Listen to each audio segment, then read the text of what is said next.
Sir international tiger day 29 జూలైకి పోయాను. దాని గురించి మీరు దేనికంటే మీరు ఎండి అబ్దుల్ హకీం డిప్యూటీ డైరెక్టర్గా ఉన్నారు కదా, ఈ టైగర్ గురించి కొద్దిగా మా యొక్క హెచ్ఎం న్యూస్ ప్రేక్షకులకు చెప్పండి. టైగర్ డే కాబట్టి మీ వెనకాలనే టైగర్స్ యొక్క చిత్రాలు ఉన్నాయి. అయితే ఈ చిత్రాలు మహత్యాలు ఏంటంటే ఒక చెట్టు కింద కూడా టైగర్ అనేది ఆర్టికల్ ఉంది. అంటే చాలా మంచిగా అనిపించింది. ఆ టైగర్ యొక్క సంరక్షణ గురించి మీరు చెప్పాలి. కన్జర్వేషన్ బ్రీడింగ్ ప్రోగ్రాంలో the most top priority schedule 1 Animal royal Bengal tiger. గతంలో దాదాపు మన దగ్గర టైగర్ పాపులేషన్ హెవీగా ఉండేది. ఇప్పుడు రాను తగ్గిపోతుంది.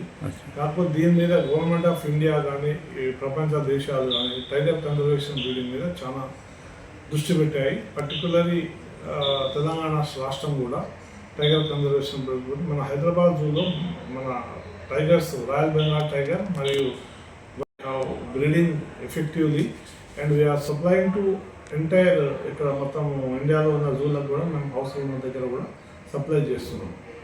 ఎవ్రీ ఇయర్ మా దగ్గర ఖచ్చితంగా టైగర్ కప్స్ వస్తుంటాయి 100%గా.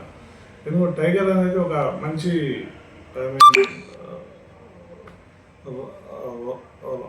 ఏమంటారు మన అడవికి సింహం లాంటిది, అడవికి రాజు, అడవికి కూడా మన ప్రజలకు కూడా అది సింహమే సార్. అది ఈకో బ్యాలెన్స్ కోసం టైగర్ భూమి మీద ఉండవలసిందే.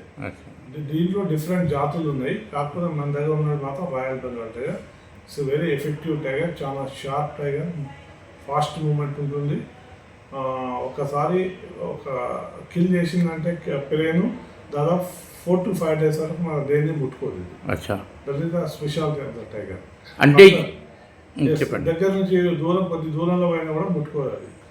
That is the main speciality of tiger. Once kill 4 to 5 days వరకు ఎలాంటి ఆహారం తీసుకోదు.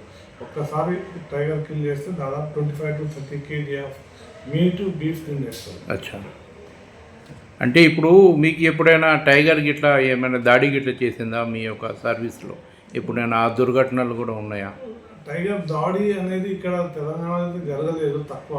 అయితే మా జూలో కూడా అలాంటి పెద్ద ఘటనలు ఏం జరగలేదు. కాకపోతే టైగర్ మేము రెగ్యులర్గా టైగర్కు డివార్మింగ్, వ్యాక్సినేషన్, ట్రీట్మెంట్ చేస్తుంటాము. ఒక సిస్టమేటిక్గా పద్ధతి ప్రకారం బ్లో పైప్తో కానీ డాట్ ఇంజర్ గన్తో కానీ సిస్టమ్ చేస్తున్నాం. అది ఎప్పుడు కూడా అలాంటి దాడి మాకు చేయలేదు. అయితే సామాన్యంగా టైగర్ బరువు ఎంత ఉండాలి మీ యొక్క దృష్టిలో? దాదాపు 180 నుంచి 230 కిలోల వరకు ఉంటుంది మేల్ బరువు. సాలిడ్ టైగర్, దాని ఫేస్ హెడ్ అనేది అతి భయంకరంగా ఉంటుంది. 230 కిలోలు. ఫిమేల్ 160 నుంచి 180 కిలోల బరువు ఉంటుంది. దాదాపు 110 రోజుల దాని యొక్క గెస్టేషన్ పీరియడ్ ఉంటుంది.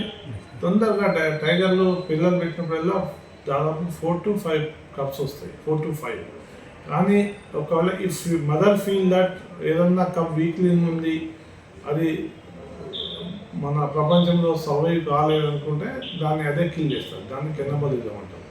మంచిగా ఉన్న కప్స్ మాత్రమే అది పెంచుతుంది. దాదాపు 4 to 5 కప్స్ వస్తాయి ఎవ్రీ టైం. అయితే ఇప్పుడు ప్రపంచ టైగర్ దినోత్సవం ఇంటర్నేషనల్ రాసిన అయితే హెచ్ఎం న్యూస్ ప్రేక్షకులకు ప్రజలకు మీరు ఏం చెప్పాలనుకుంటున్నారు? మీ సందేహం ఏంటి? మీరు ఒక డాక్టర్ అయ్యి ఒక సందేశం ఏంటంటే ప్రతి జీవి అనేది ప్రపంచంలో పుట్టిన ప్రతి జీవికి జీవించే హక్కు ఉంది. ఈ యాంటీ పోచింగ్ అనేది దాని టైగర్ విషయంలో దాన్ని పూర్తిగా నిషేధించాలి. ప్రజలందరూ వన్యప్రాణులతో కూడా మన మంచిగా ఉండి వాటి యొక్క అభివృద్ధి కోసం కన్జర్వేషన్ పాటుపడాలని కోరుకుంటున్నాను. ఓకే, చాలా ధన్యవాదాలు sir. Thank you very much.